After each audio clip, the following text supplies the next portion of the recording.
Hi, Russell. It's so good to have you here. So, we're talking about how to prospect and how best to get in the door. And I know you have a lot of experience with it. So, tell me, talk to me. Yeah, absolutely. It's a great topic because I remember building a couple of different businesses doing cold call style prospecting. Some of them were door to door, going up to someone's door. Some of them were over the phone, making 100 to 300 to 400 dials per day. You name it. I built several businesses doing that, doing presentations and so forth. And so I respect what you're doing, what you're teaching your audience, what they're learning. I believe it's probably the most challenging way to prospect, but it is the most rewarding because it teaches you how to speak on the fly, how to have conviction in what it is that you're doing. So years ago, I was in a network marketing business and found that doing door-to-door sales with businesses to sell a legal plan that I was selling at the time was the most effective. I had some mentors. I was blessed that these mentors of mine would literally take me out.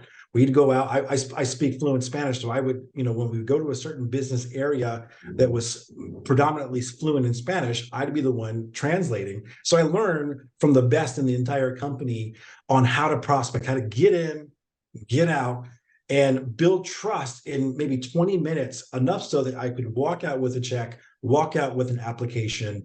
And it was powerful. And it has served me to this day. To this day, I no longer am doing that. I'm able to get inbound on a pretty good regular basis. But if you get the inbound and you don't know how to speak in a way that is not just persuasive or definitely not manipulative, but with confidence in a way that shows a prospect, look, I'm the person, guy or girl, that you want to sell, that you want to buy from. If you can't do that because you haven't been trained, you haven't gone through kind of the steps, then you're going to struggle. So I would literally, what we would do is we'd walk in to businesses cold. We would go on Info USA. There was no appointment set. I had no idea who I was about to meet. I didn't know what they looked like. They didn't know what I looked like. I literally just walk in and I would have a two-paged form. One page offered them a free business listing. So it gave them some value. It added them to a 50,000 and growing member business directory. And on the flip side, it actually had a little presentation. So I'd walk in, the lead in was a free directory listing for that business, just for giving me a few moments of their time. But while I was answering the questions on this directory, the questions were not by accident. They were all very specific and touching pain points that the business owner had and said, I noticed that you answered yes to these three questions. If I could show you a way that we could solve these issues, would you be interested? Of course, many of them would say, well, sure. So I'd immediately flip it over. I wouldn't ask permission. I wouldn't say, is this a good time? It was right there that I was going to make the presentation right on the spot. And that was a really big thing, is that when I had him on the phone, it was on the spot. Yes. I wanted to just kind of ask you again if you can explain the target market and if you can explain exactly what you were selling when you were doing. Yeah, for sure. They were legal services to small business owners, maybe ironworks, carpentry.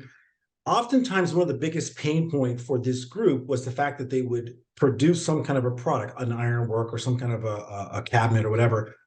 They would give it to the client. The client wouldn't pay them back. And so with these legal services, we were able to have an attorney send a letter on behalf of that client that I was signing up for the membership so that they could get their money back. And so it was easy for them to justify paying me in order to get, a small amount in order to get a big amount that was owed to them, because they couldn't do it otherwise. They might be calling and chasing them and they couldn't do it. So we knew that the questions were geared towards that. Have you ever had difficulty collecting money from your clients? It's like, yeah, all the time, right? And so it's like, well, how much do they owe you? Well, they owe me $2,000. Well, this is only $150.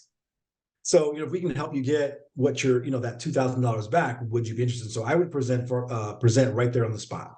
Okay, okay. And now that's a great example because, it was effective. It worked for you.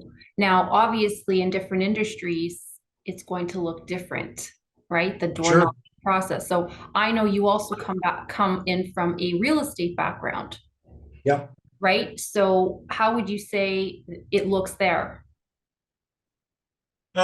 Well, it's just a matter of figuring out who your target market is, who are the people that can say yes. And I know there's gatekeepers and all that kind of fun stuff. I always try to find ways that I could get around that. So to give you an example, one way I would do it for folks who today, with sites like LinkedIn, that, I wasn't really familiar with back in the day.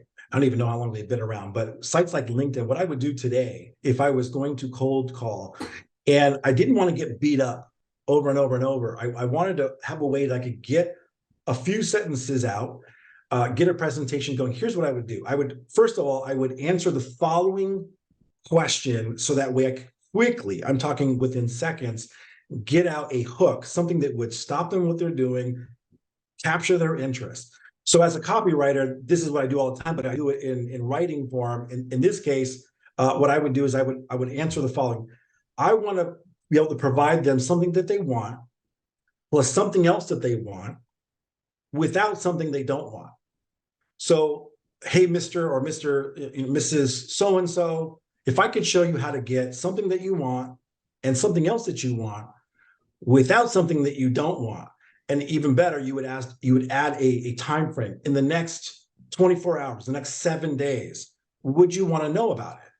So there's the hook is my quick couple of seconds lead in option. What I would do today is I would take my phone and I would take a software called Loom, LOOM.com. I'd record myself saying that. And as soon as I'm done recording, it would give me a link to the recording. For $10 that I pay a month, I can put a link at the top of the video. So if this is my video up above, there'd be a link that would be a book call with me. Right. And I've done this, I've tested it out just for fun, and it worked. It got people to hear my pitch, my elevator pitch, or what have you, my hook in this video, not to mention the fact that my face dominated the entire message inbox of the person. So there's a big image of me kind of moving, a GIF, I guess is what it's called. It's kind of me in motion. So they naturally want to click on it. When they click on it, they hear my hook, my pitch, and then I just ask them to book a call up above, and I can put a link that books a call to me. So that's one way to do it. It's not the only way, but it's definitely one way to do it, that I can then get that message out to a lot of targeted people, and I avoid the gatekeeper because I'm going directly to the person that can make the decision. Yes. And don't you love the word gatekeeper? As soon as I hear that word, I'm like, let's Cringe. go and hide. Yeah, it Right. just creates more steps. So if you can get Mhm. around that, sure. Yeah, it's even better. Yeah. Yeah. And now let's talk about closing. Let's talk about closing. You hear a lot about the assumptive close. You hear a lot. There are different ways to do it. What's your way? Well, it's going to be the assumptive close for sure, because especially if I was doing door to door, I had to assume something, but it was based on a belief I already possessed. So I didn't go in there unless, into a business, unless I really believed I could help them. And I think that's important. I was already a customer of what I was selling. So I had used it. I had experience. I had a conviction. So my confidence came from that conviction, and also doing repetitive tasks on a regular basis. So the alternate close, the assumptive close, alternate would be, if the person's saying, can you call me back? Sure. Is morning or afternoon good? Yeah. Morning, great. 9 o'clock or 10 o'clock, that kind of a thing. Yes. But the assumptive close was easy for me because I already assumed you'd be crazy not to buy this. And I had to have that conviction, because if I didn't, you would feel it. A sale is really just a transfer of belief. I'm transferring my belief to you. I believe this can help you, ma'am or sir. You should get it. You'd be crazy not to, and here's why. And so, yeah, the assumptive was easy for me. But different kinds of closes you can do. But I think at the end of the day, people are going to just feel that energy from you if you really believe in what it is that you're selling. 100%. I say that all the time. If you don't believe it, how could you sell it? Right. You shouldn't. You shouldn't. Yeah. And it's painful. What's that? It's painful. It's painful. Yeah, you've got to believe and have a conviction this can actually get help. And the best way, of course, is be a consumer of what it is that you're selling. That's a good start, because then you can speak from experience. Or you would at least have some case studies and testimonials. I would also say what's really powerful is selling through stories. Not, they say that facts tell, stories sell. You probably said that a billion times on your channel, and it's so true. When I tell through stories, it's more captivating. If I'm just saying, sir or ma'am, this product has this feature, this feature, this feature, this feature, the person's going, they're falling asleep at this point.